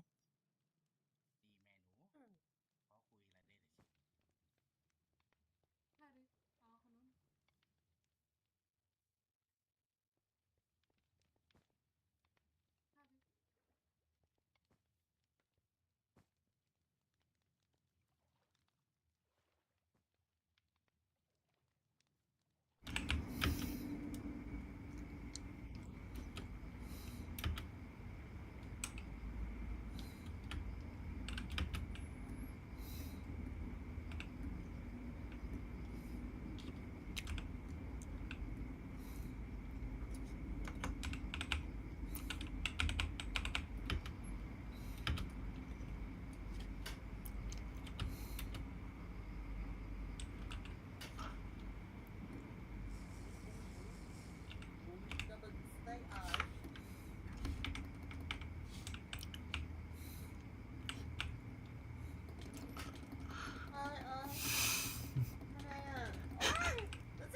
น่ากลัวจังเลยนะคะ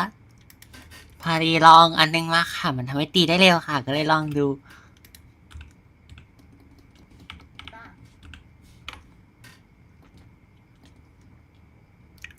อุ้ย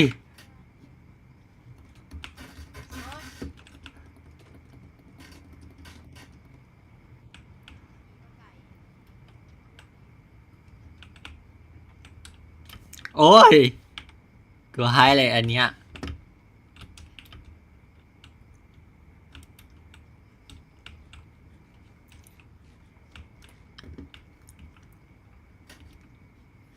เห็นรอยไหมเนี่ย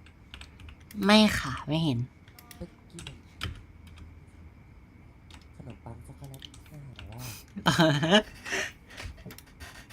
เหมือนฉันเห็นขนมปังช็อกโกแลตน่าหาว่าไม่ได้ทานได้แต่ว่า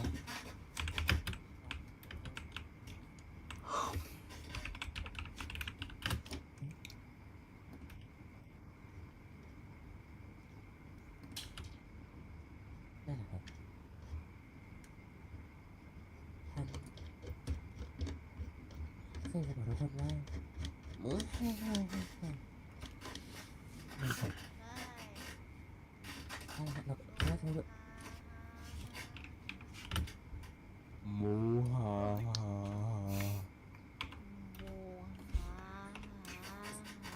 รู้จักกันนะครับจีบกันสิครับเอ็มก็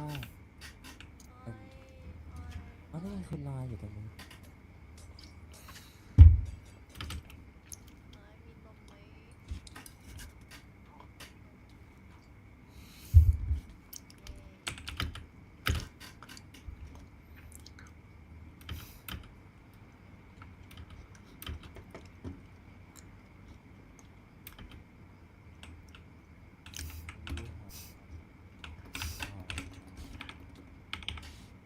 ไม่มีสิ่งที่ว่าแอนิเมชันการตีด้วยคำค่ะ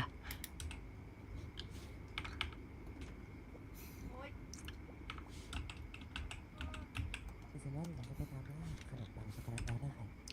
ก็หรอคะ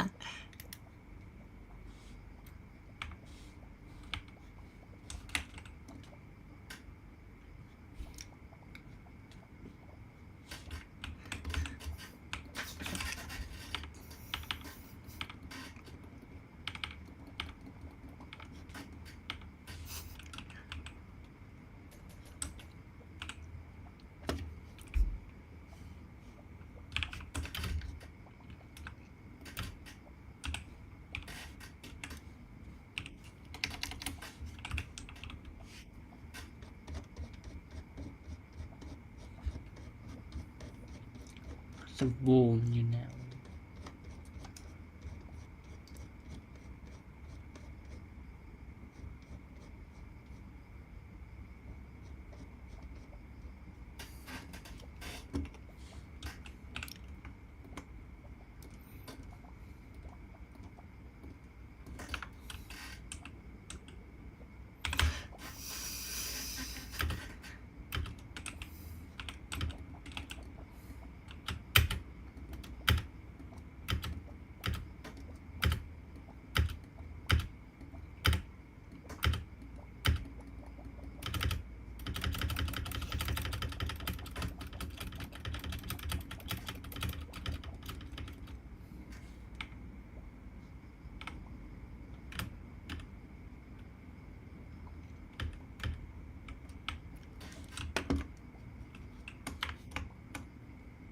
กูให้เลยทำอะไรวะเหงาแหละ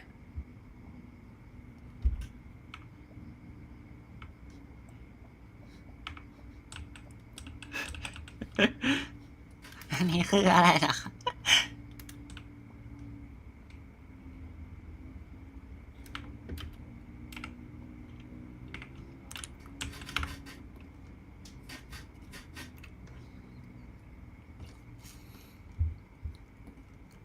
โพนี่ดีวะ โพนี่ดีวะ โพนี่ดีวะ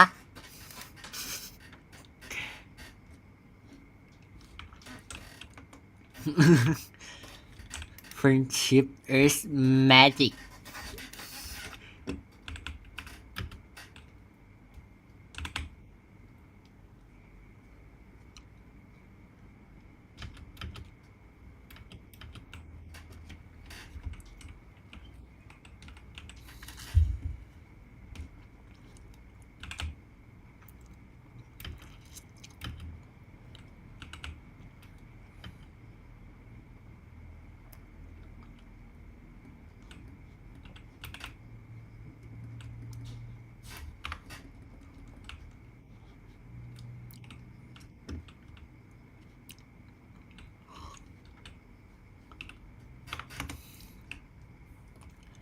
เอาเป็นว่าเดี๋ยวขออนุญาตลาตัวไปก่อนนะทุกคนเอาเป็นว่าเราไว้เจอกันใหม่ ในวันพฤหัส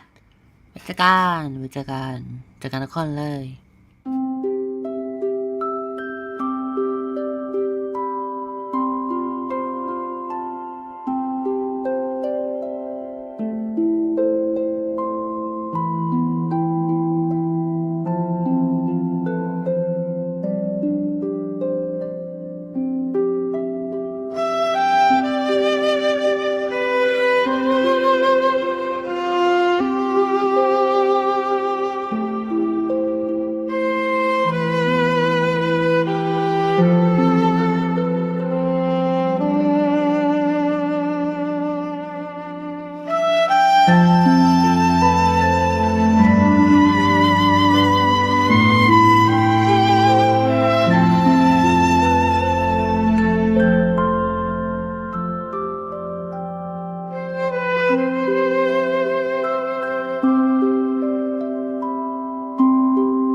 ค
อ